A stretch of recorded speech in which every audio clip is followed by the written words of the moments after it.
न भूमिर् न जलं चैव न तेजो न जवायवः न चाकाशं न चित्तं च न बुद्धिक्राणगोचरः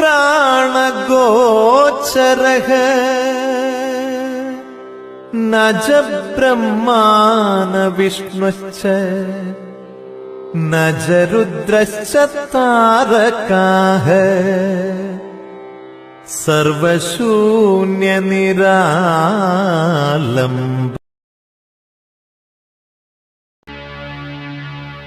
பூணல்ங்கிறது பிராமணாளுக்கும் ஆசாரிகளுக்கும், கல்யாணத்துக்கும் கருமாதிக்கும் தான் மற்றவாளுக்கு. About the Vishwakarma family, they were considered as Brahmins, Vishwakarma Brahmins. Even Shankaracharya was a Vishwakarma Brahmin. आचार्यो शंकरो नाम त्वष्टा पुत्रो ना संशयः विप्रकुल गुरुर्दक्ष विश्वकर्मं तु ब्राह्मणः शंकर की विजय। श्लोक भाव। मेरा नाम शंकराचार्य है, मैं त्वष्टा विश्व ब्राह्मण कुल में पैदा हुआ हूँ। मैं विप्रियों को पवित्र मंत्र यज्ञोपवीत दीक्षा विधियां सिखाने आया हूँ।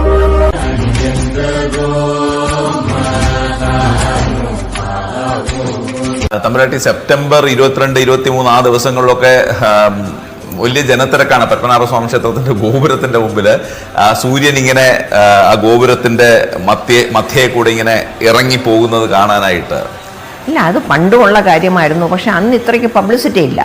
അപ്പോൾ ഈ ആൾക്കാർക്ക് ഇന്നിപ്പോൾ യൂട്യൂബും അതും ഇതും ഒക്കെ ഉള്ളതുകൊണ്ട് സോഷ്യൽ മീഡിയ അതുകൊണ്ട് ഇപ്പോൾ അവിടെ മണ്ണുനുള്ളി ഇടാൻ വയ്യ, അങ്ങനെ ആളാ വലിയ തിരക്കാണ് കാണാനായിട്ട്.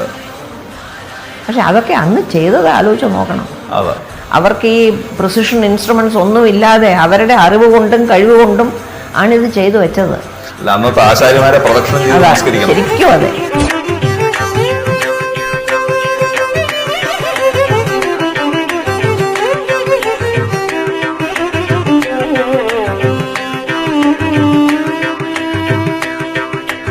ഋഗ്വേദം മുതൽ വിശ്വകർമ്മയെക്കുറിച്ച് ചരിത്രത്തിലും ഇതിഹാസങ്ങളിലും രേഖപ്പെടുത്തപ്പെട്ടിരിക്കുന്നു. വിശ്വകർമ്മ എന്ന് പറയുന്ന ദൈവം പോലും പ്രപഞ്ച ശില്പിയാണ്.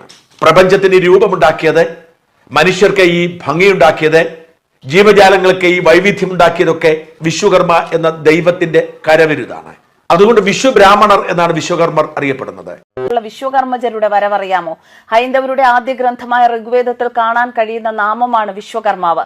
ഇതേ പേരിൽ ഋഷിനാമവും അതിൽ കാണാം. ഈശ്വരന്റെ സൃഷ്ടികാമനയ്ക്ക് വേദം നൽകിയ പേരാണിത്. അതായത് വിശ്വത്തിന്റെ കർത്തൃത്വം ഈശ്വരനിൽ ആരോപിക്കപ്പെടുമ്പോൾ അവൻ വിശ്വകർമാവ് എന്ന് അറിയപ്പെടുന്നു. അതായത് പ്രപഞ്ചശില്പി. പ്രപഞ്ചത്തെ സൃഷ്ടിച്ചവനും എല്ലാറ്റിലും വ്യാപിച്ചു കിടക്കുന്നവനുമായ ഈ വിശ്വകർമാവ് വികാരങ്ങൾ, ബുദ്ധി, ഇച്ഛാശക്തി, ഭാവന എന്നിവയിൽ പരിപൂർണമാക്കപ്പെട്ടുകൊണ്ട് ജീവികളുടെ ഹൃദയത്തിൽ എപ്പോഴും വസിക്കുന്നു എന്നും ഇത് തിരിച്ചറിയുന്നവർ അനശ്വരരാകുന്നു.